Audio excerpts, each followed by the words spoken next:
दया और दान। सत्य, तप, दया और दान। तो सतयुग में चारों पैर थे धर्म के। व्यक्ति सत्य स्थित होता था, सत्य बोलता था, सत्य सोचता था, सत्य करता था, और जो कुछ भी क्रिया होती सत्य होती। दंभ पाखंड नहीं था सतयुग में। और त्रेता में क्या बचा?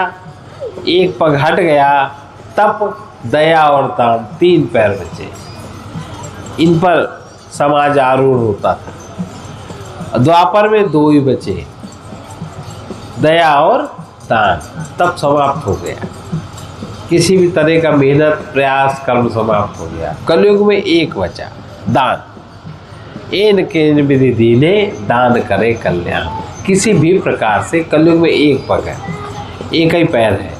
तो ज़्यादातर जहाँ तक आप देखो, कहीं चंदे के रूप में, कहीं संग्रह के रूप में, कहीं किसी रूप में, ये क्रिया ज़्यादा समाज में है।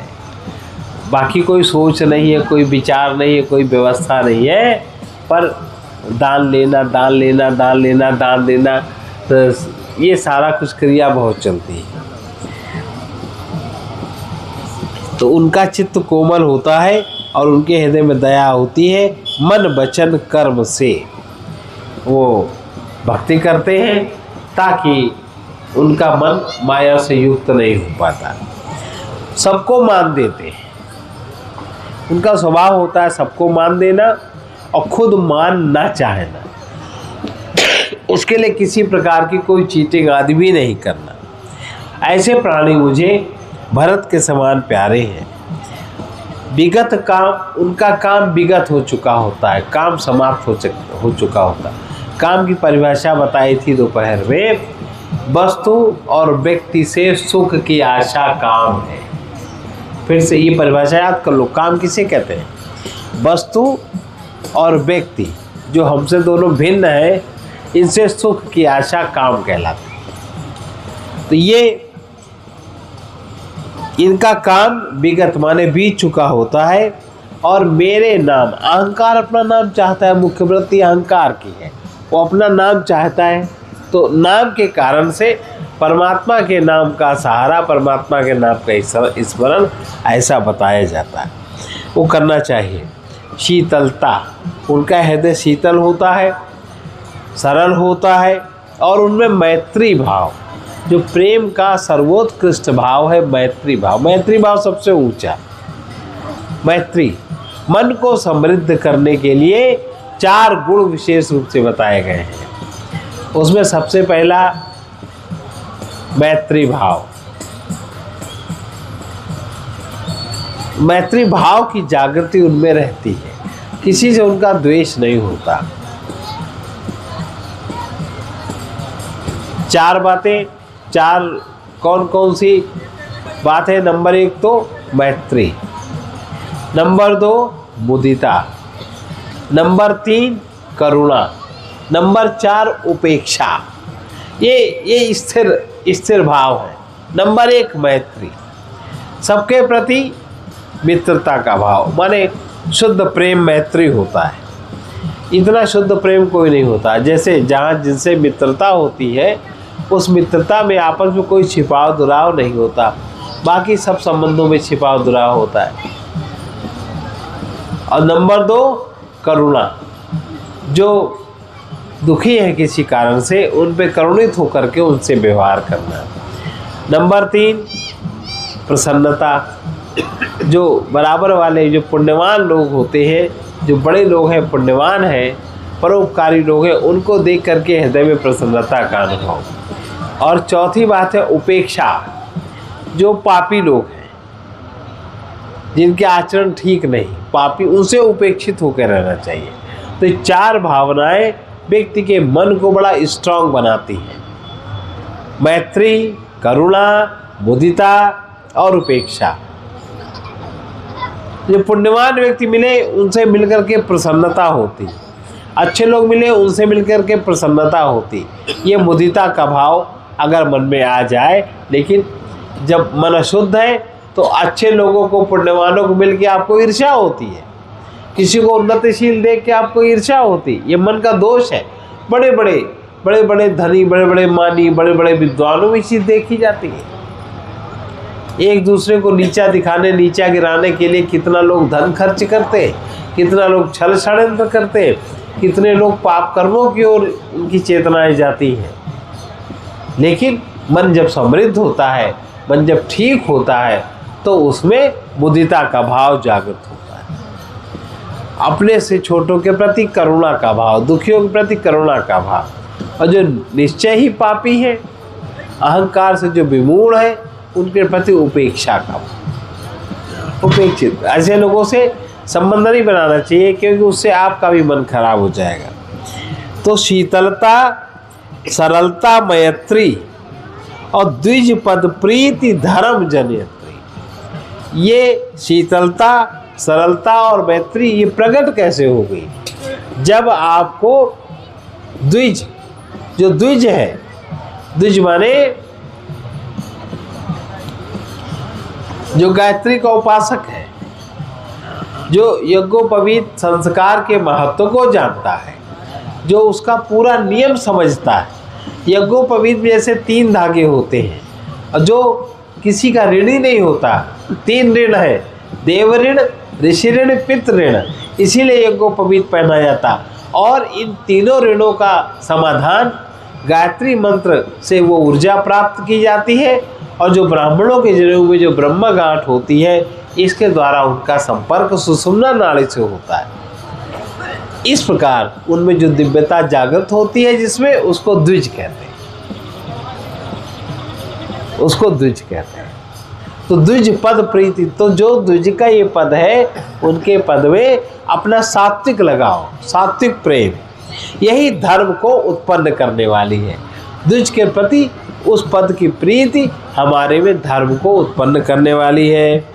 ये सब लक्षण बसई जाय जासूर, ये सब लक्षण जिसके हृदय में बसते हैं, तो जाने हूँ तात संत संतत पुर। ऐसे व्यक्ति को संत और संत के गुणों का, संत के संतत्व का केंद्र समझना चाहिए, जहाँ ये सत्व स्फुरित होते ही रहते हैं। इसलिए सम दम, ऐसा व्यक्ति सम दम नियम नीति नहीं टूले। कभी उनमें उनकी समता को आप भंग नहीं कर सकते। उनकी जो दमनशीलता है, आप उसको भी समाप्त नहीं कर सकते। उनका नियम आप कभी तोड़ नहीं सकते, और नीति से आप उनको अलग नहीं कर सकते। मूल सिद्धांत से, मूल निर्णय से, मूल नीति से आप कभी किसी संत को अलग नहीं कर सकते। भय दिखा करके आप उसके चित्त को बदल नहीं सकते। ऐसे व्यक्ति परसु वचन कबहू नहीं बोले, वो ऐसा कभी कुछ नहीं बोलते जो कि झूठ हो। अगर झूठ भी बोलेंगे तो वो बात भी सही हो जाएगी। ऐसा ये संत का लक्षण है। ऐसे व्यक्ति कैसे होते हैं? निंदा स्तुति उभय सब, उनकी कोई निंदा करे या स्तुति करे, उनके लिए दोनों समान है। ममता मम पद कंज, जो हमारा पद है, जो आत्म पद है, जो परमात्म पद है, उनकी उनमें स्थिति होती है। ते सज्जन, ऐसे सज्जन लोग हमारे प्राणों के समान प्रिय है। गुण मंदिर सुख पुंज, ऐसे लोग गुणों के मंदिर हैं। जैसे मंदिर में देवता का निवास है, उनके हृदय में गुणों का निवास ही रहता है, जिससे सुख का पुंज, उनके आसपास जाने से, रहने से ही सुख अनुभव होता है, शांति का अनुभव होता है। ये है संतों के लक्षण जो भगवान राम ने कहे। अब असंतों के लक्षण, असंत के लक्षण क्या बताए? वो भी बहुत अच्छे हैं, सुनो जरा। असंतों के जानना चाहिए।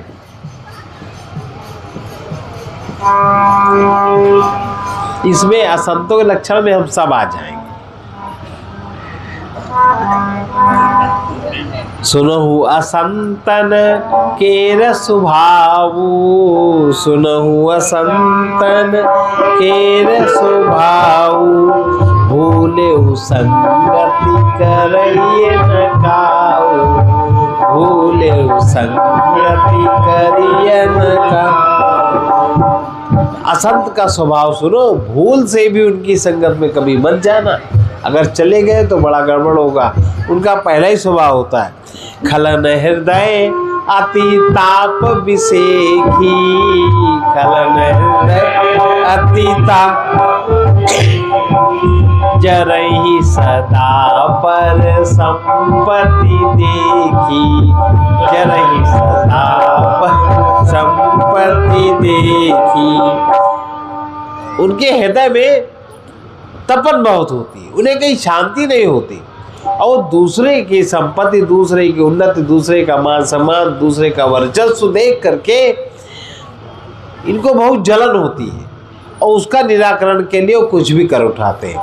अब ऐसे का तिनकर संग सदा दुखदाई, तिनकर संग दुखदाई, जिमि कपिलहि घालई हरियाई, जिमि कपिलहि घालई।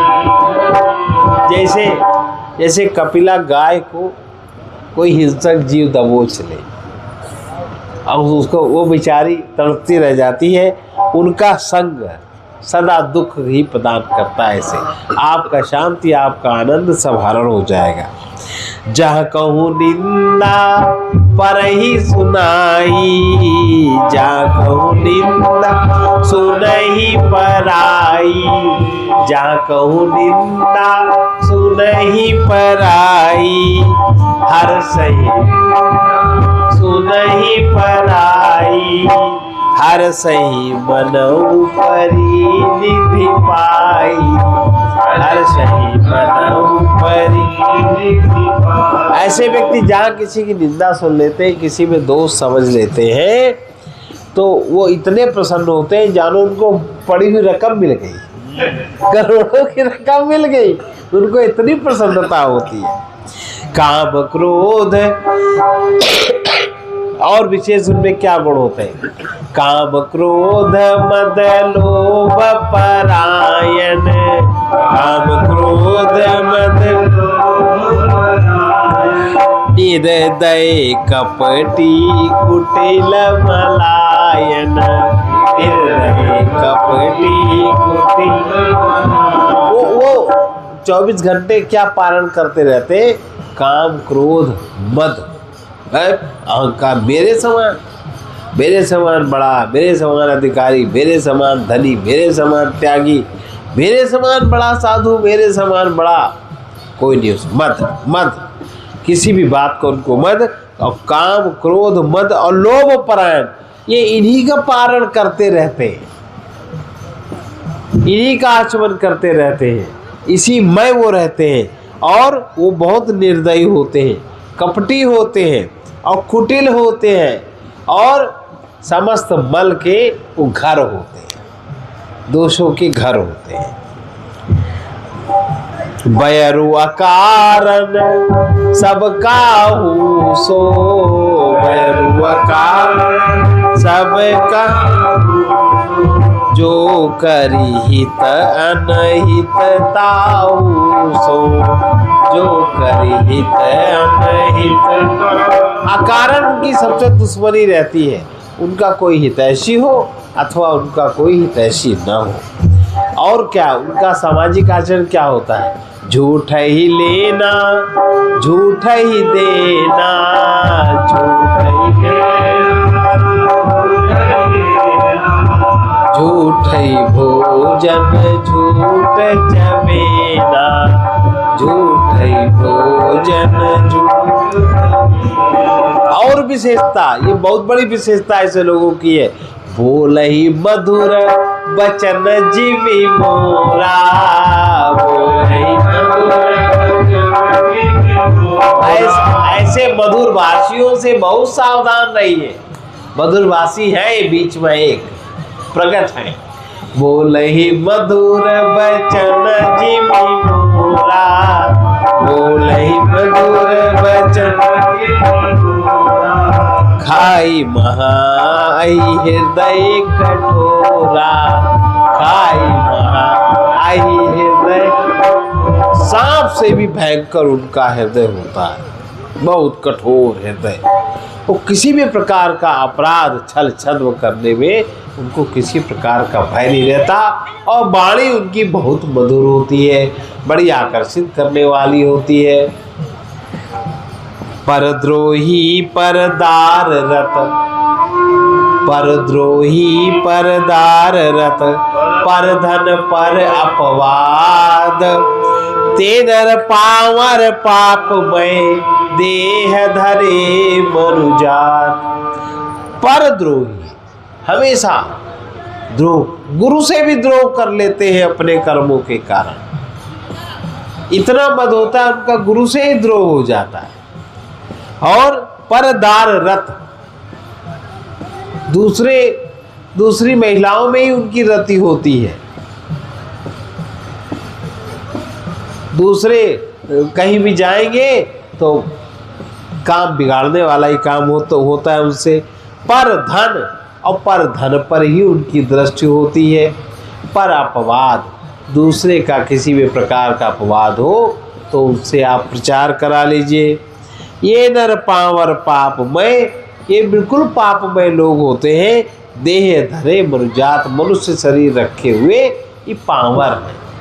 पावर का अर्थ क्या होता है? नीच। वो है तो उनका देख रहे मनुष्य शरीर बड़ा सुंदर, बड़े बहुत सुंदर रूप रंग है, लेकिन इनकी प्रकृति ऐसी नीच होती है। और क्या है? लोभई ओढ़न, लोभई डासन, लोभई ओढ़न, लोभई डासन, शिशुनोदर पर जमपुर त्रासन, शिशुनोदर पर जमपुर त्रासन। उनके चारों तरफ लोभ का ही घेरा बना। वो मन लोभी ओढ़ते हैं, लोभ ही बिछाते हैं और लोभ का ही सारा व्यवहार करते हैं। शिशुनोदर माने उनका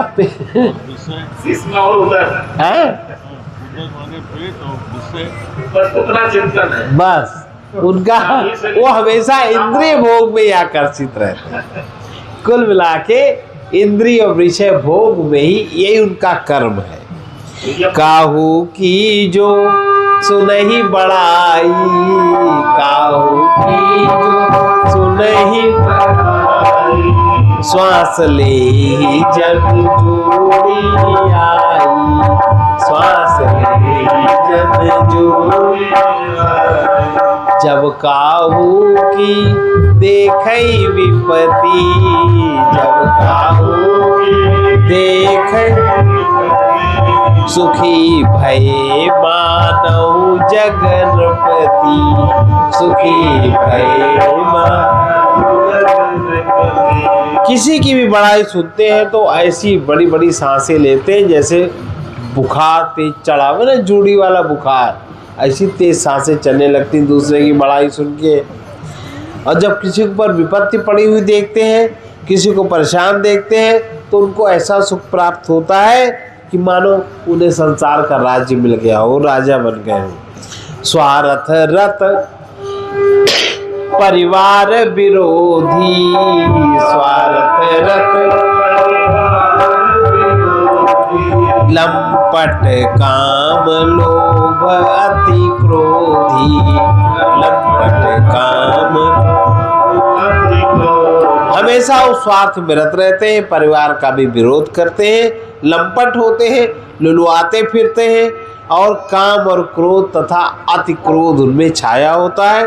मातु पिता गुरु विप्र न मानहि, मातु पिता गुरु विप्र न मानहि, आप गए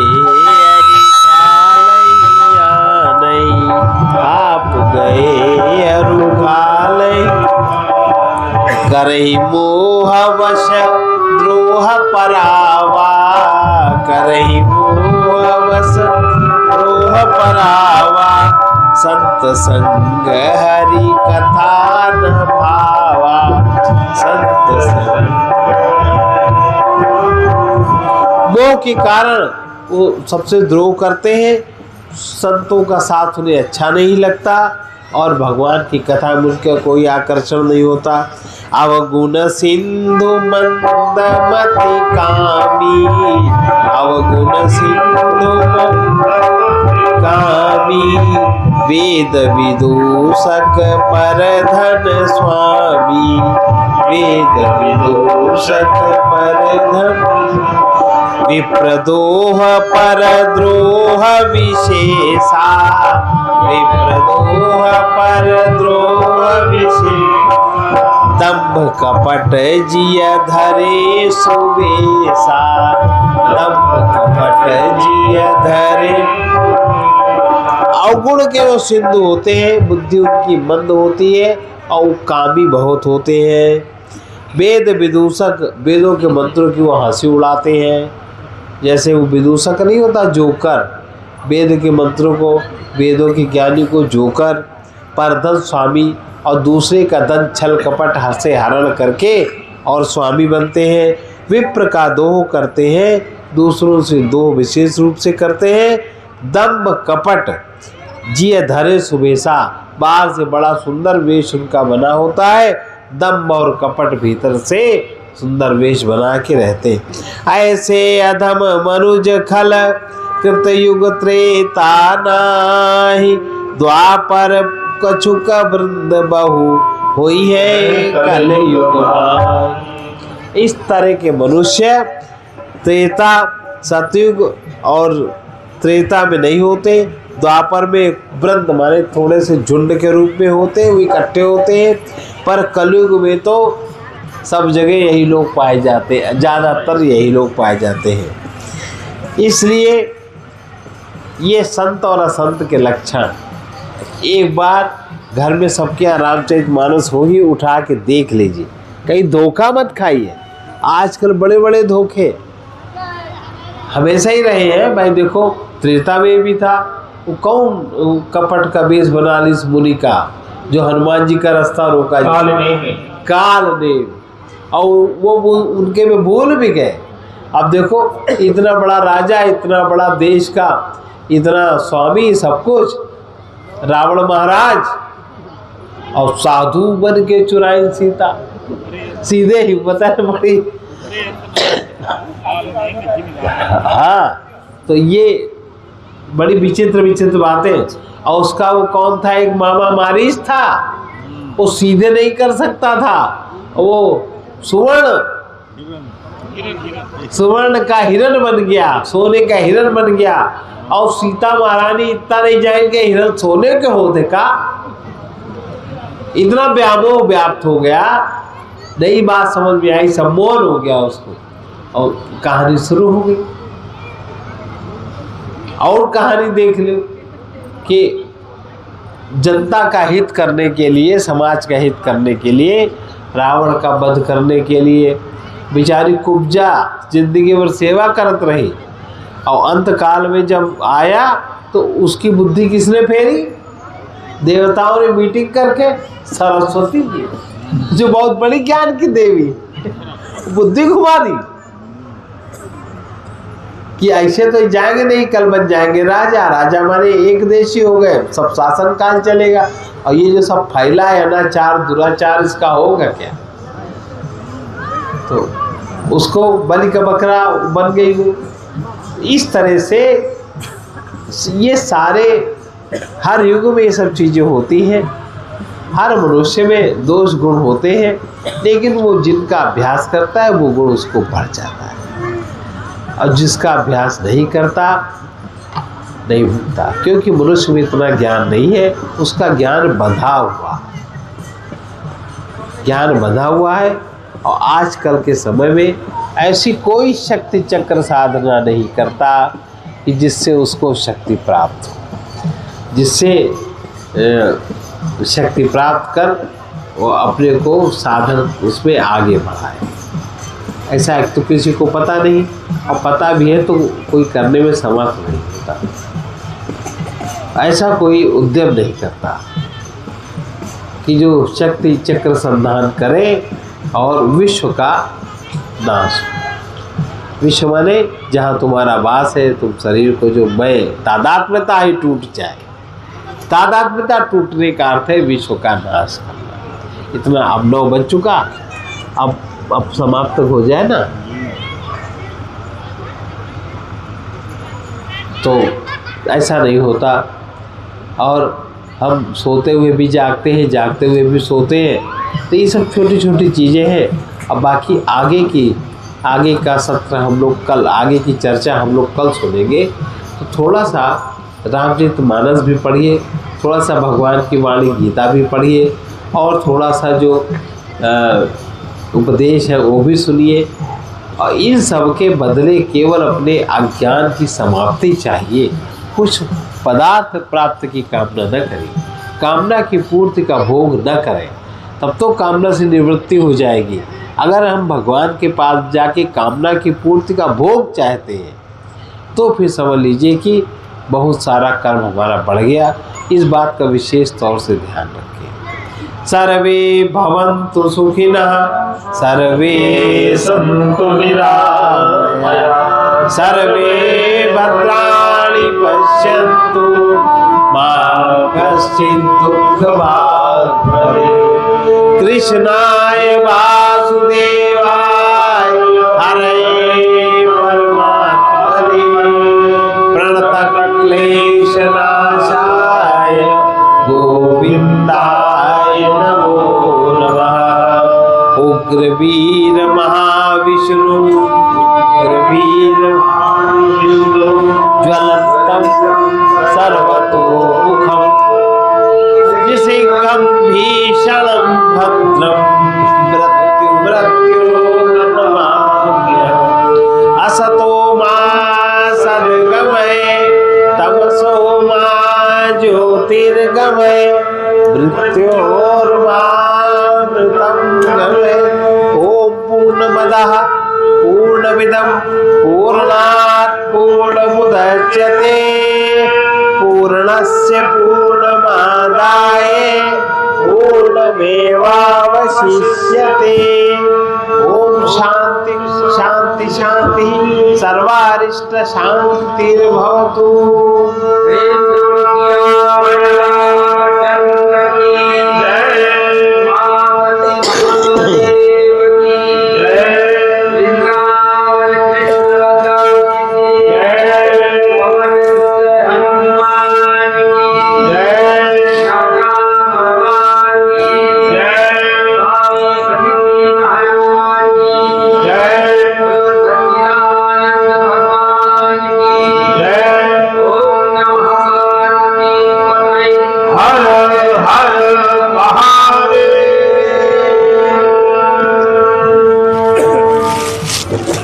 Gracias.